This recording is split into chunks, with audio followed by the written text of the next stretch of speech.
अस्सलाम वालेकुम students. Hope so कि आपको लास्ट लेक्चर अच्छे से समझ आ गया होगा।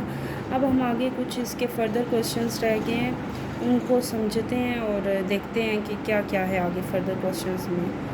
और अपना बहुत सा ख्याल रखें इस ऐसी कोरोना की सिचुएशन में और पढ़ाई पे भी फोकस करिए। ओके स्टूडेंट्स, क्वेश्चन है आपके पास, व्हाट आर कोल्ड वेल्ड्स और why friction opposes motion. Cold welds क्या हैं और फ्रिक्शन अपोज होती है मोशन पे, क्यों। If we observe the magnified view of the smooth contact services we see that the service is not perfectly smooth. कह रहे हैं कि अगर हम ऑब्ज़र्व करें कि मैग्नीफाइड व्यू करें, देखें कि स्मूथ कॉन्टैक्ट सर्विसेज जो होती हैं उन वो उस जगह वहाँ पर परफेक्टली स्मूथ नहीं होती। There are gaps between them, और उनमें जो है मुख्तलिफ़ किस्म के गैप्स आ जाते हैं। These sorts of contact points are called cold welds. इस किस्म के पॉइंट्स को कोल्ड वेल्ड्स कहते हैं। These cold welds resist motion, फिर वहाँ पर मोशन रेजिस्ट होती है।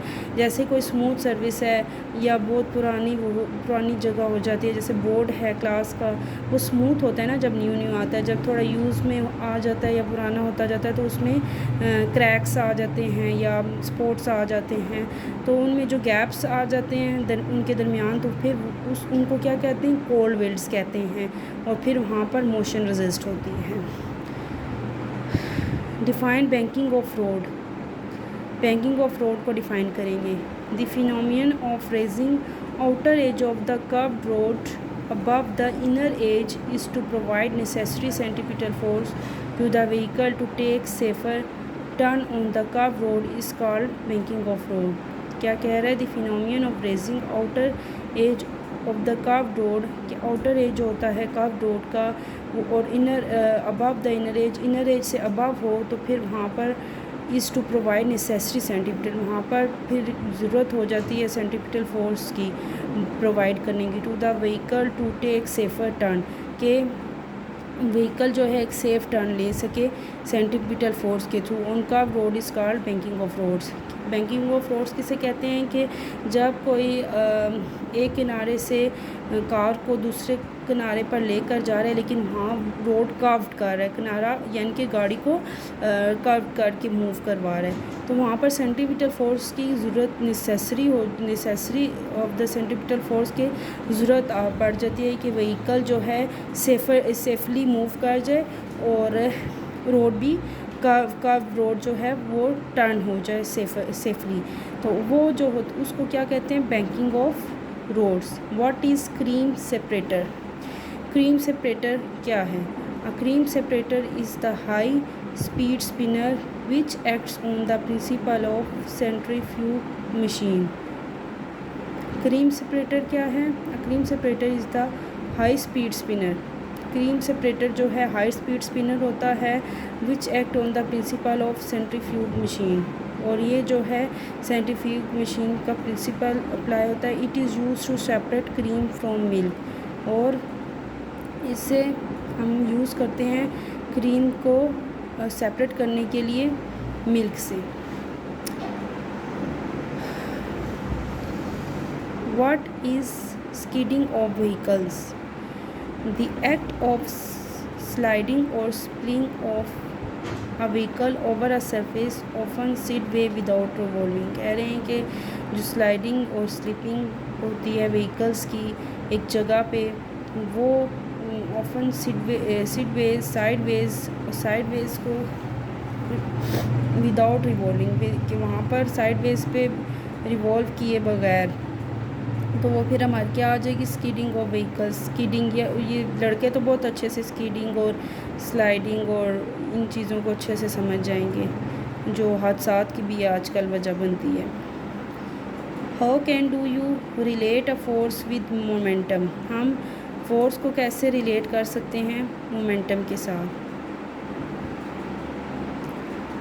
When a force act on a body, जब एक फोर्स अप्लाई होगी, एक्ट होगी, बॉडी पे अप्लाई होगी, it produces acceleration in the body, फिर वहाँ बॉडी पे एक्सेलरेशन भी प्रोड्यूस होगी, and will be equal to rate of change of momentum, फिर ये इक्वल हो जाएगी rate of change of momentum के। Of the body. We write it as, हम इसको लिखेंगे कैसे, initial momentum P I is equal to M V I. Final momentum को हम कैसे लिखेंगे, P F is equal to M V F, यानी कि आई डिनोट कर रहा है इनिशियल को और एफ जो डिनोट कर रहा है फाइनल को। Momentum P I is equal to M V I यानी कि इनिशियल मोमेंटम, और final momentum P F is equal to M V F. ये एफ और आई इनिशियल और फाइनल को डिनोट कर रहे हैं। चेंज इन मोमेंटम, चेंज कैसे होगा, चेंज मतलब कि माइनस, पी एफ माइनस हो जाएगा पी आई से। फाइनल मोमेंटम हमेशा इनिशियल मोमेंटम हमेशा फाइनल में से माइनस होती है। जैसे टोटल रुपीज़ आपके पास 100 है तो ये फाइनल अमाउंट है ना, लेकिन उसमें से 20 आपने यूज़ कर लिए तो ये इनिशियल अमाउंट है। इनिशियली मींस कि आपने स्टार्ट में 20 रुपीज़ यूज़ किए तो 100 में से 20 माइनस करेंगे तो फिर क्या आएगा। इसी तरह मोमेंटम जो हम फिज़िक्स में देखते हैं, final momentum P F minus P आई, तो ये फ़ाइनल और इनिशियल को डिनोट कर रहा है।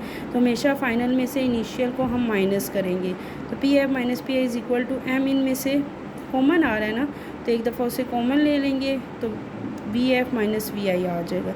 फिर उसके बाद क्या करेंगे, dividing by T on both sides. फिर उन्होंने टी को डिवाइड किया दोनों साइड से, तो पी एफ माइनस पी आई,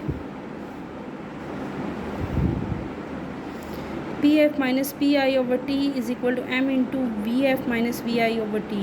यहाँ तक आपको अच्छे से समझ आ गया होगा। अब वो टी को डिवाइड करे दोनों साइड्स पे, ठीक है।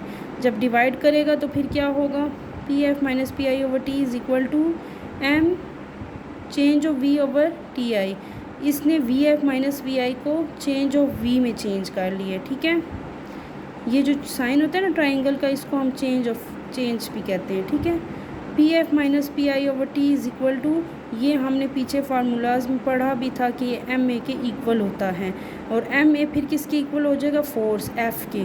तो एफ़ इज़ इक्वल टू हमारे पास क्या आ गया, P T minus P I over T. So change is momentum with respect to time is equal to force. कह रहे हैं कि चेंज मोमेंटम जो है with respect to time is equal to force, कि टाइम जो है फोर्स के इक्वल आ गया है। ओके, ये आपने रिटर्न प्रैक्टिस भी करनी है इसकी, ये मैं आ जाती हैं इक्वेशंस, और ये अच्छे से करेंगे तो फिर आपको न्यूमेरिकल भी तभी होंगे। अब आगे चलते हैं नेक्स्ट क्वेश्चन की तरफ। What is Atwood machine? Atwood machine क्या है? Atwood machine is the arrangement of two objects of unequal masses which are attached to ends of string and string passes over the frictionless pulley. It is used to find the acceleration due to gravity. Atwood machine जो है इसको arrangement इसकी होती है two objects के साथ, एक unequal message, यानी कि जो इनका मैस होता है अनइक्वल होता है, किस एक का ज़्यादा होगा तो दूसरे का कम, अगर दूसरे का ज़्यादा है तो पहले वाले का कम। Which are attach to ends of string, इनको स्ट्रिंग के एंड के साथ अटैच्ड कर देंगे। ये मैस 1 है हमारे पास, ये मैस 2 है।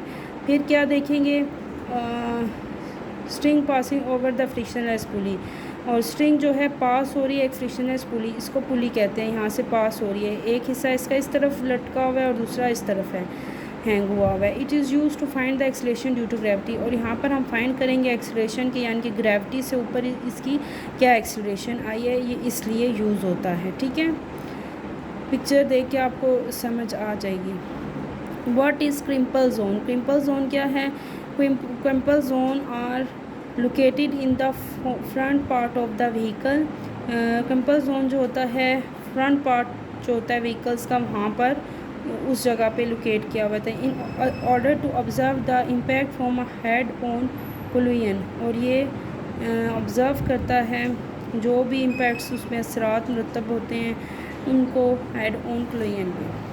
Y bicycle stops when the cyclist stop pedaling. Why bicycle stop when the cyclist stops pedaling? A cyclist keep the pedaling to overcome friction force. Cyclist जो होते हैं पैडलिंग इसलिए करते हैं, यानी कि पैडल मूव करवाते हैं जो साइकिल का, कि वो कम से कम फ्रिक्शन फोर्स उस पर अप्लाई हो सके। And when a cyclist stop, जब साइक्लिस्ट स्टॉप करता है, the pedalling the friction force increases, जब पैडल को वो स्टॉप कर देता है तो फिर वहाँ पर फ्रिक्शन फोर्स ज़्यादा हो जाती है between tyre and road, tyre और रोड के दरमियान। सो बाईसाइकिल स्टॉप्स, इस वजह से वो स्टॉप कर देता है। Why athletes and special shoes, athlete shoes used special shoes that have extraordinary ground grip, athletes जो होते हैं वो स्पेशल शूज़ यूज़ करते हैं कि वो जो है ग्राउंड की ग्रिप, वो ग्राउंड की ग्रिप के लिए एक एक्स्ट्राऑर्डिनरी पोटेंशियल लेकर आते हैं। Such shoes prevent them from slipping while running fast, जो ये such shoes prevent them from slipping while running fast, ये शूज़ जो है इनमें स्लिपिंग का खतरा कम होता है और ये इंसान को तेज़ी से भागने में मदद भी करते हैं। ठीक है। Which shoes are better for jogging, कौन से शूज़ जो हैं जॉगिंग के लिए बेटर होते हैं। अब इस किस्म के क्वेश्चंस आप इररेलेवेंट नहीं समझेगा, ये आपके चैप्टर से रिलेटेड होते हैं, ये MCQs में भी पूछे जा सकते हैं और एज अ शॉर्ट क्वेश्चंस भी आ सकते हैं। सो इनको अच्छे से आपने प्रिपेयर करना है। Which shoes are better for jogging, shoes with large ground grip are better for jogging, जिनमें ग्राउंड को ग्रिप करने की ज़्यादा वो शूज़ जो हैं जॉगिंग के लिए बेटर होते हैं। Such shoes prevent them from slipping while running fast, और ये जो है ये वही बात जो पर मैंने की थी एथलीट्स वाले शूज़ की, कि वो क्यों ये शूज़ यूज़ करते हैं, वो उनके लिए स्पेशल शूज़ क्यों तैयार होते हैं, इसीलिए कि वो हर किस्म की स्लीपिंग यानी कि स्लीपिंग एक्सीडेंट से या किसी भी किस्म के हादसे से प्रिवेंट हों और तेज़ी से भाग सकें। जॉगिंग में भी हमें यही होता है ना कि हमारे कोई ऐसे शू हों जो आरामदेह भी हों, सॉफ्ट भी हों और मूव भी ज़्यादा तेज़ी से करवा सकें, तो इसलिए ऐसे शूज़ लेने हैं जो जिनमें ग्राउंड ग्रिप हो, लार्ज ग्राउंड ग्रिप हो। ओके स्टूडेंट्स, होप सो कि आप सबको ये बहुत अच्छे से समझ आ जाएँ। क्वेश्चंस आपने इन्हें बहुत अच्छे से प्रिपेयर करना है, क्योंकि अगर आप इनको अच्छे से प्रिपेयर नहीं करेंगे तो आपको जब मैं अगर चैप्टर स्टार्ट करवाऊँगी तो लॉन्ग क्वेश्चंस आपको नहीं होंगे। ये इतने सारे क्वेश्चंस करवाने का यही मकसद है कि आप ये अच्छे से प्रिपेयर करें कि जब आपको लॉन्ग क्वेश्चन करवाए जाएँ तो आपको कोई प्रॉब्लम ना हो। So be careful and best of luck students. ये आपका टास्क है, इसको आपने कंप्लीट करना है, और किसी किस्म की क्यूरी कुछ समझ ना आ रहा हो तो आपने स्कूल से कंसल्ट करना है या कमेंट्स में पूछ भी सकते हैं। एंड ये जो नोट मैंने आपको दिया था कि all short question answer write on your neat notebooks, ये आपने नीट नोटबुक पे बहुत नीटली करने हैं। ये तीनों चैप्टर्स के क्वेश्चन आपने लिखने भी हैं और याद भी करने हैं। और एक्सरसाइज MCQs और numerical problem for your home assignments, आपने MCQs जो हैं वो होम असाइनमेंट है आपकी। न्यूमेरिकल प्रॉब्लम्स मैं आपके स्किप कर रही हूँ क्योंकि अभी आपका स्टार्ट है तो शायद आप लोगों को प्रॉब्लम हो, इसलिए मैंने सोचा है कि मैं न्यूमेरिकल प्रॉब्लम्स आपको खुद ही करवाऊँगी। सो आपने MCQs सेपरेट शीट पर करने, एक्सरसाइज वाले भी, और आपने चैप्टर में से ख़ुद भी लेने हैं। एटलीस्ट ईच चैप्टर 20 MCQs, हर चैप्टर में से 20 MCQs आपने बनाने हैं, लिखने हैं, तो आप कहीं से भी बना सकते हैं। ये मैं स्किप आउट कर रही हूँ न्यूमेरिकल्स। सो इस वीडियो को आप लोगों ने लास्ट तक लाजमी देखना है, ये ना हो कि आप जो है कंफ्यूज हो जाएं।